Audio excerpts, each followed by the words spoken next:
தலைவர் அவர்களே, மின் வாரிய நிதிநிலை அறிக்கையின் மீது என் கருத்துக்களை சொல்ல விரும்புகின்றேன். மாண்புமிகு மின்துறை அமைச்சர் அவர்கள் இத்துறைக்கான அலுவலராக பணியாற்றி இத்துறைக்கான அமைச்சர் பொறுப்பையும் ஏற்று செயல்பட்டு கொண்டு வருகிறார். அவருடைய பதவி காலத்தில் தமிழகத்தில் மின்வெட்டு என்ற அவல நிலையே இருக்கக்கூடாது என்று பொதுமக்கள் மிக அதிகமாக எதிர்பார்க்கிறார்கள். இயற்கை சூழ்நிலை காரணமாக நமக்கு ஏற்படுகிற மின்வெட்டு என்ற அவல நிலையை தவிர்க்க நாம் மாற்று ஏற்பாடுகளை பரிசீலனை செய்ய வேண்டிய கட்டாயத்தில் இருக்கிறோம் என்பதை மறந்துவிட முடியாது. நமது மாநிலம் பருவமழையையே நம்பி இருக்கும் மாநிலம். பருவமழையால் அடிக்கடி ஏமாற்றப்பட்டு வருகிற மாநிலம் நமது மாநிலம்.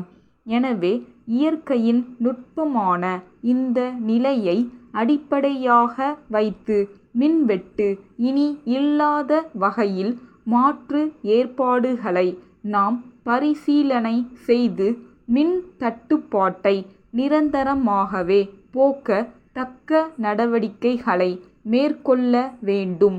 இதற்கான மாற்று ஏற்பாடுகளை குறித்து பல்வேறு கருத்துக்கள் சொல்லப்பட்டு வருகின்றன.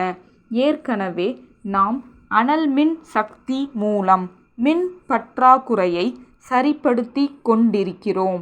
அதே சமயத்தில் அணுசக்தியை எந்த அளவுக்கு பயன்படுத்தி நாம் மின்சக்தியை உற்பத்தி செய்ய முடியும் என்பதையும் ஆராய்ந்து கொண்டிருக்கிறோம் என்பதும் உண்மை. அதுபோல் சூரிய வெப்பத்தையும் மற்றும் கடல் அலையையும் பயன்படுத்தி அதிலிருந்து ஆக்க சக்தியை உருவாக்கி அவற்றின் மூலமாகவும் எவ்வாறு இந்த நாட்டு மக்களுக்கு நாம் பயன் கிட்ட செய்ய முடியும் என்பதையும் உடனடியாக ஆராய்ந்து நடவடிக்கை மேற்கொள்ள வேண்டும் என்பதை அரசின் கவனத்திற்கு கொண்டு வர விரும்புகிறேன். அடுத்து, கிராமங்களில் உள்ள தெரு விளக்குகள் இப்போதும் சரியாக எரிவது இல்லை. இப்படிப்பட்ட புகார் ஏற்கனவே இருந்து தான் ஊராட்சி ஒன்றியங்களின் பொறுப்பிலிருந்து தெரு விளக்குகளை பராமரிக்கும் பொறுப்பை மின் வாரியமே ஏற்றுக் கொண்டது. ஆனால் இப்போதும் இக்குறைபாடு பல இடங்களிலும் இருந்து கொண்டு தான் இருக்கிறது.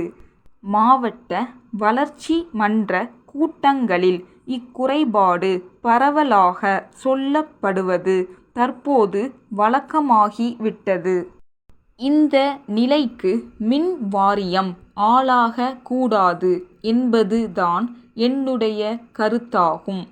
அடுத்து, குடிசைகளுக்கு ஒரு விளக்கு திட்டம் என்பது இந்த அரசின் சிறந்த ஒரு திட்டமாகும்.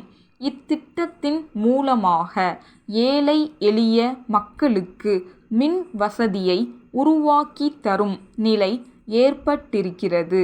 பொதுவாக எல்லோராலும் பாராட்டப்படுகிற திட்டமாக இது இருந்தாலும் இந்த திட்டத்தில் இருக்கின்ற ஒரு குறைபாட்டையும் நான் இந்த நேரத்தில் சுட்டிக்காட்ட விரும்புகிறேன்.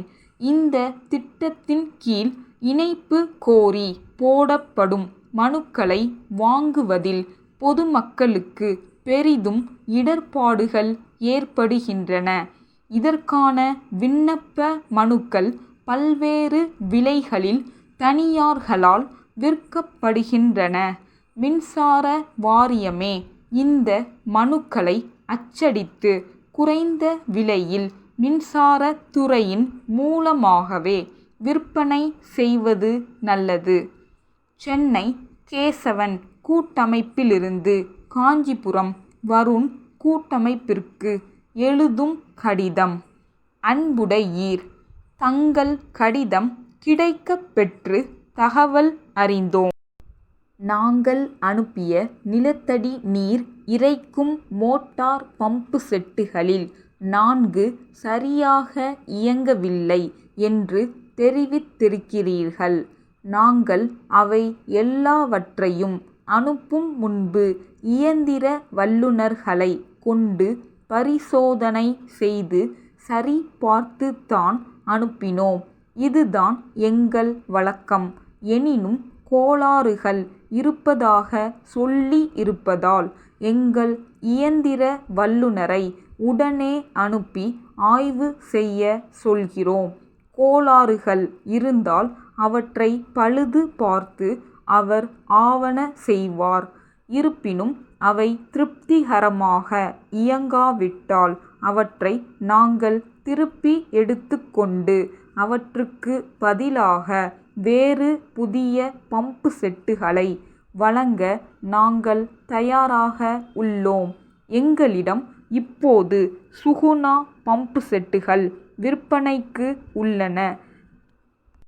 தேவைப்படும்போது நீங்கள் விரும்பினால் அவற்றை பெற்றுக்கொள்ளலாம். ஏற்கனவே நாங்கள் அனுப்பிய சரக்குகளுக்கான கிரயத்துக்கு தாங்கள் விரைவில் ஒரு காசோலை அனுப்புவீர்கள் என்று எதிர்பார்க்கிறோம். எங்கள் மேன்மையான சேவை தொடர்ந்து நீடிக்கும். தங்கள் நம்பிக்கையுள்ள